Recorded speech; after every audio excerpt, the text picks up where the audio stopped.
Hello friends, তোমরা সবাই কেমন আছো বলো। তো আমার অবস্থা আর কী বলবো, আমার এই বরের জন্য না আমার পেট আর কদিন আর পর আর পেট থাকবে না। সে বিশাল গায়ের ভুড়ো পেট হয়, ওই ভুড়ো পেটই হয়ে যাবে।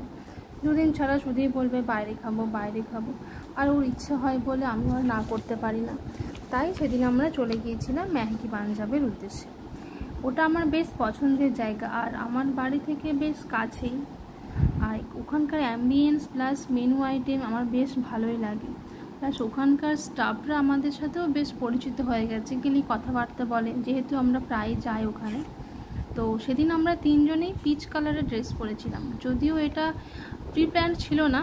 আমাদের তিনজনের ড্রেস আপ হওয়ার পরে আমার মেয়ে বলছে, মাম্মা দেখো আজকে আমরা ম্যাচিং ড্রেস পরেছি, ওই দেখো আমার বর কীরকম করছে।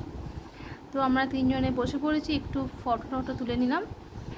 তো ওর মেয়ে আমাকে একবার খাইয়ে দিচ্ছে, ওর বাবাকে একবার খাইয়ে দিচ্ছে। তো আমরা খাওয়া দাওয়া করে বাড়ির উদ্দেশ্যে রওনা দিলাম। ওখানে রিক্সা ধরবো বলে দাঁড়িয়েছিলাম। তো এই যে চলে এসেছি বাড়ির ভেতরে।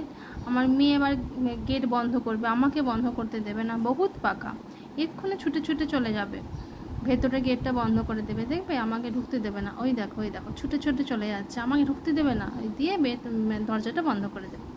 তো আমরা তারপরে লিফটে করে চলে গেলাম ফ্ল্যাটের ভেতরে। তো এই ছিল আজকে আমাদের শর্ট ভিডিও। Bye bye.